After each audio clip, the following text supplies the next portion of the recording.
views and opinions expressed in the following program are those of the hosts and guests, and not necessarily those of the staff and management of WWDB-TV.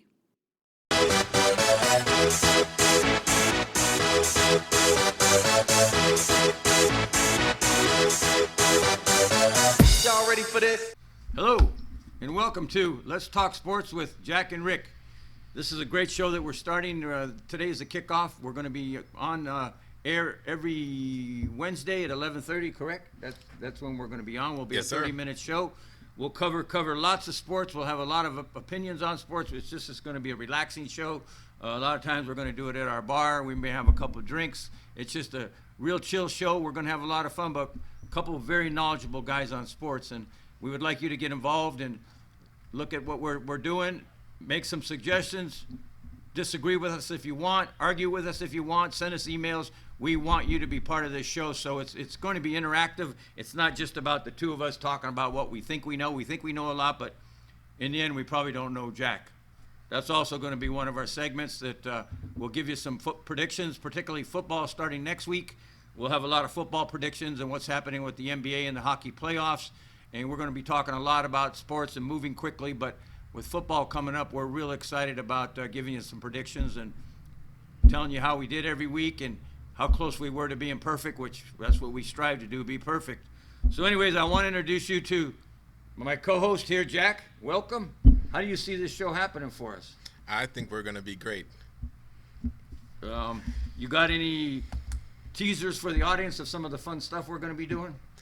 We want to talk about a little bit about hockey, little NBA. Well, I say little, but a lot, especially right now with playoffs. Yes. And then football, I'm going to try and not be a homer with my New York Jets. Jets, oh my God, here we go. And of course we're here, the home of the Raiders. Oh my God, this show's falling apart already. When was the last time the Jets did something in football? Oh my God, them and the Giants together, they don't get a 500 record. Maybe we better cancel the show and Jets. Oh my God, we'll have a lot of fun with the Jets this year. Maybe they'll win 3 games. What do you think? They any better? Seriously. They got a coach who was in Miami or something, didn't they? No. Who's the new coach? See, I don't even know off the top of my head right now.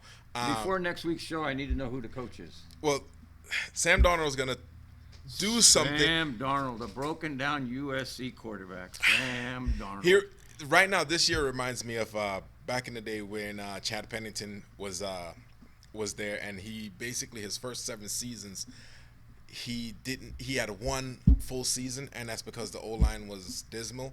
And I feel it's the same way this time around, where it wasn't until they got DeBrickashaw Ferguson where the O-line did anything. So once we get the O-line correct, not only do we have Le'Veon Bell, but we have a great quarterback in the making. We protect them, we can do great. Yeah, I mean, it always comes down to offensive line and defensive line. I always tell people the game is won in the trenches. Yes. On the offense and defensive line. You look at some of these teams like Minnesota loading up with defensive linemen, and I'm like, that's going to be a real football team right there, because they got a good offense, excellent offense, may have the best running back in football with Cook, and of course, quarterback's good, but it's going to be fun talking about football a lot. Next Thursday is the kickoff. I think Kansas City and Houston. Kansas City's favored by 9.5 on that one. And just to give you a quick one right off the bat, just getting this show started, take your 9.5 points and bet it all on Kansas City, because they're going to win by more than 9.5 points against Houston. And I got one other one for you while we're thinking about it. Pittsburgh giving 5.5 points to, anyways, whoever they're giving it to, Pittsburgh will win that game easily. New York Giants. Another New York team that's no good. The only good team in New York. Must you rub it in? Hey, I come from New York, but you know, the only good team in New York is the Buffalo Bills. They will win that division. Uh-huh. Hey, they will win that division. They will win that. We'll bet on that. They will. As the year goes on, we're going to have a lot of fun here, but we want all your input. This is going to be a fun show, interaction like this. So then let's do a friendly then. 6-pack of your favorite. I said the Jets are going to do better than the Bills. Listen, I will bet you a truckload of beer, whatever beer you want, whatever alcohol you want, I will bet you a truckload. I'll drive the truck right up here. I will go down to one of these distributors. alcohol distributors, and I will give you a truckload. I just want to do a 6-pack. Hey, who's going to be the best team in football this year? Not the Jets. It's John, did you just hear what he said? I still can't get over it. That the Jets are going to have a better record than the Buffalo Bills. This is my. I am Jack. How do you mean I don't know Jack? You don't know Jack. Hey. Oh my God! To start this show this way, John, can you believe that? Hey, I'm a New York diehard, so. Oh, you're the Giants fan, supporting folks. I just want to let you know we are not going to be partial to any New York teams except for Buffalo. These two teams will be in the lower bottom of their division. I'm willing to go out on the line and say neither one of them will go 8-8. Ooh. They'll go less than 8-8. They will not be 500. The Giants, you heard it here first. The Giants and the Jets under 500. There's another 6-pack. So, What? I You see the hesitation here? yes, because Guys, you see the hesitation? it's hard to defend when there's consistency on the slump rather than going up. But I must say, especially in the Jets division, they're the only team that has a 3-year starter. Where is Buffalo? 2-year with Josh? Yeah, and Josh then is a good quarterback, though. Miami, they're still trying to find out who's going to be a starter. Ryan Fitzpatrick's they say they're going to go week 1 because I don't want to mess up the name, so I'll just go Tua. Fitzpatrick. Tua's hip is still it's supposed to be a 12-month process. He's on 10 months right now, and then of course New England's still maybe Cam, so he's still a first-year starter with their team, learning a new playbook. So I'm hoping.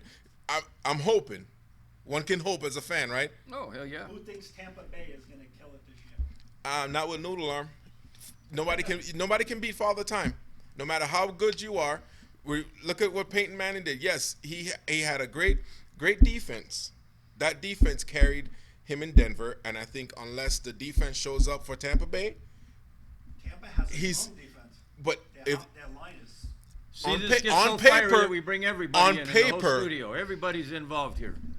on paper, Tampa Bay's defense should do something, but with injuries, stuff happens. Well, yeah, and if we're lucky enough to not have a big COVID problem, and hope we play a full year, I mean that's a big concern. But I tell you what, this is our first show, but since we're talking about football, I'm going to go out on the line and I'm going to make 2 predictions.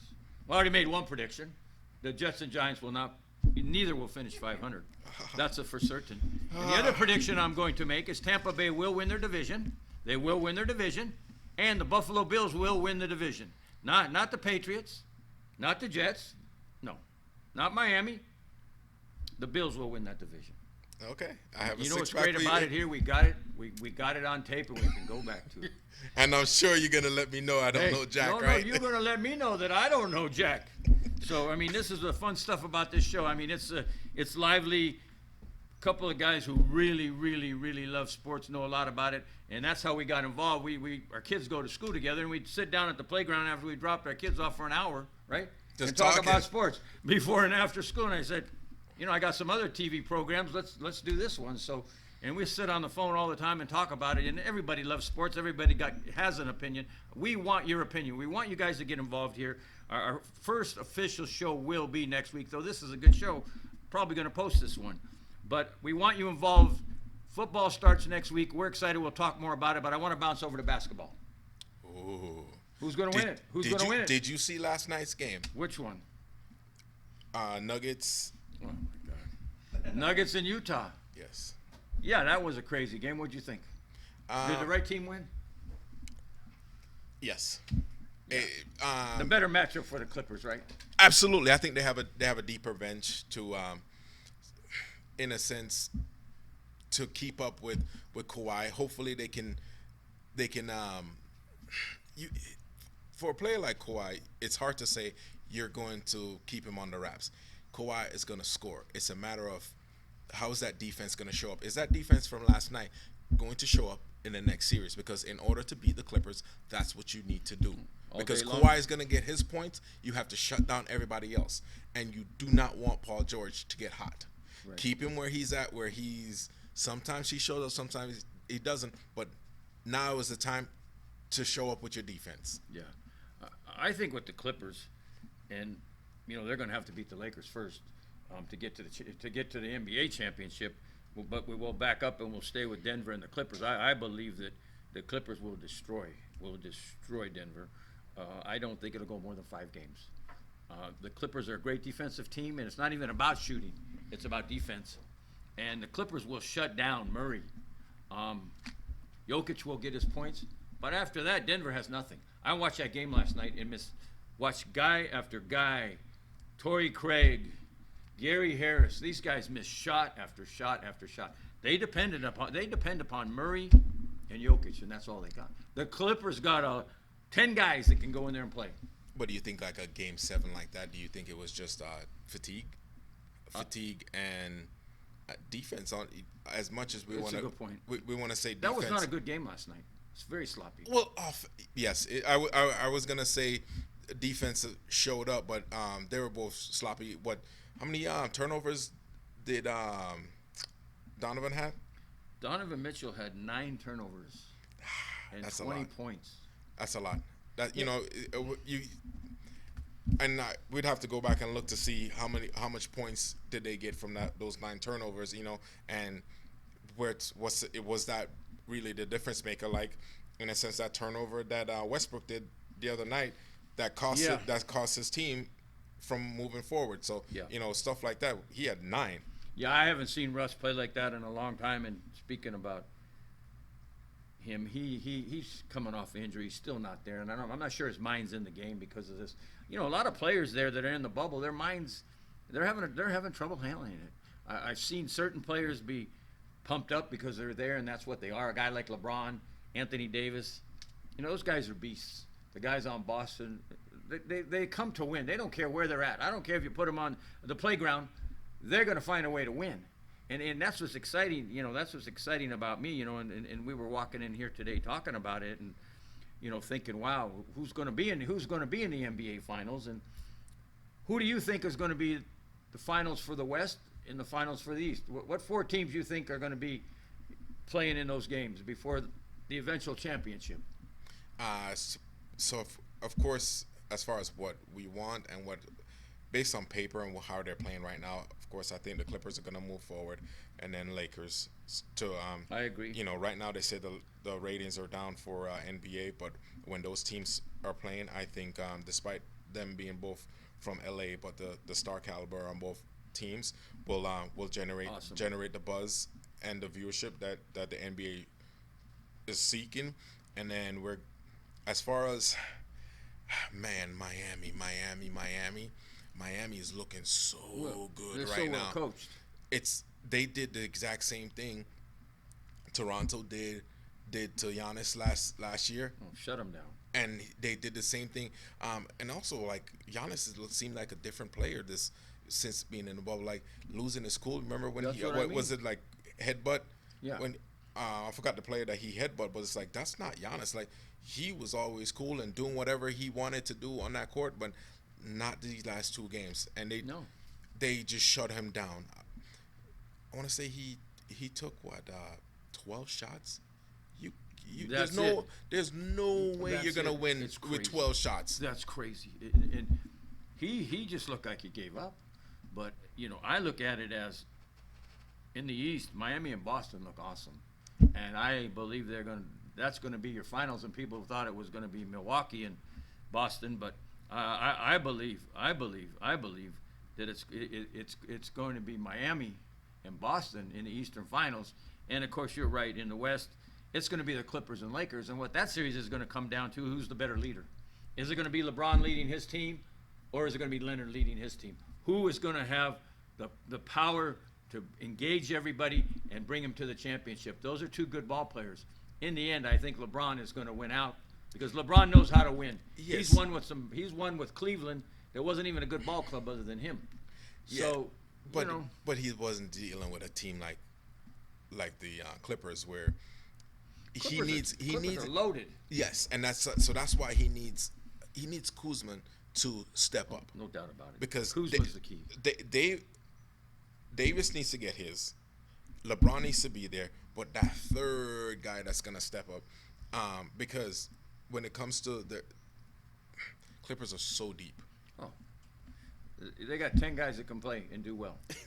Where other teams are like on a 8-man Oh, I rotation, watch it. they can go on 10. And there's only two. Like the thing that bothered me about Denver and Utah is they both had two good players, and after that they had nothing. I'm watching Denver last night, and Murray is, and they're up by 19 points at one time, and I'm watching Murray falling apart out there. Who 50 points, 42 points, 50 points. The guy looked like a rookie last night. I'm like, thank God Jokic carried him at the end of the game, because they would have lost. Utah, Mitchell went south, and the team went south. Gobert stepped up, but you got to have more players. That's why those guys will not be in a championship. The Clippers are loaded, and if they stick to who they are, they will make it to the championship, and somebody from the West will win it. But I believe that Boston and Miami are going to be formidable teams, and I believe they're both going to be. I can't see Milwaukee making it. I can't see Toronto making it. It may change, and it's early. It's still early in these playoffs, by the way. See, I don't want to count out Toronto, because remember last year it was the same deal when they were down 0-2 with Milwaukee and end up winning four straight. Maybe Siakam is gonna have to pull his head out of his and just go on a tear like he did during the regular season. I don't see it, because he doesn't have Leonard there, and that's the thing that's been compelling to me. These guys that are supposed to step up, like Giannis, like Siakam, they're not stepping up. Guys that are supposed to step up, like Butler and Tatum in Boston, great player. He leads that team. But the thing that is so good about Boston, they got 5-6 guys that can make 20 points a game. You saw Smart yesterday. I thought that game was over. I'm saying they're down 12 points in the fourth. All of a sudden, Marcus Smart goes off for 5 straight threes. Did you see that? Yeah. 5 straight threes. That's not Marcus Smart. And they took the game. They went and took the game. So that was fun. But anyways, this is just kind of an idea of what we're going to do. This is how the show's going to be. We'll get into hockey, and the Golden Knights that are so popular here in the city. They're ahead in their series 3-2, and we're going to talk about who we think is going to win in hockey and basketball and all about football and various things, and argue a lot and have a lot of opinions, as we already have. But this is just kind of a kickoff, a beginning, a stepping off for this show, and it's going to be a 30-minute show once a week. As it grows in popularity, we'd like to be doing it every day. So I want to make this into a daily show and have you involved. It's all about the viewers and how involved you want to get in sports with us. And we got a lot of opinions. We know what we're talking about. And I think you'll learn a lot from us, and we'll learn a lot from you. So let's be interactive. But this is going to be a great show. I'm very pumped up about it. I'll take on any of the shows at ESPN or Fox, whoever got these talk shows. We're into it. What do you think? Give us some finishing lines and your idea on how we want to do this show and involve our friends. It's basically going to be two guys talking about sports, rather than you have, all these other shows. You have a team of 20 statisticians, experts, and all that, giving them what to talk about. It's just going to be like friends talking sports. Absolutely. And one of the things that I want you all to know, everybody's about analytics nowadays. Analytics, and we'll also talk about baseball. They're into analytics more than anything. How fast the guy threw the ball, was it outside, inside? We're not about analytics here. We're about the reality of sports, the logic of sports, and so many times sports is about the heart. And these guys don't talk about heart enough, because a lot of teams win, a lot of people are successful that had the bigger heart than the other guy. So we're not about the analytics. So if you're looking for analytics from us, it's not going to happen. If you're looking for statistics from us, it's not going to happen. We're just two straight-up dudes that like sports, that are good at it, and you'll see as we go, as we give you predictions, we're going to win a lot. We're going to help you win a lot of money. Stick with us, have fun, watch the show. Let's get it popular. Let's get it on every day, and we thank you for viewing, and we're looking forward to a lot of fun, and particularly football season. Thanks, my brother. Thank you. Jack. Thank you. Rick, and he don't know Jack when he's talking about the New York Jets. Come on now. Come on now. Hey, get back to me on that one. The New York Jets. Is Buffalo in New York? Buffalo is the best team in New York by far. Yes, Buffalo's in New York, of course, way up there in the north Way where it upstate. snows all the time. Oh yes. Anyways, thanks for watching. We'll see you soon. Keep enjoying sports. Keep making your bets. Make some money. Have fun. God bless you. We'll see you soon. Peace out.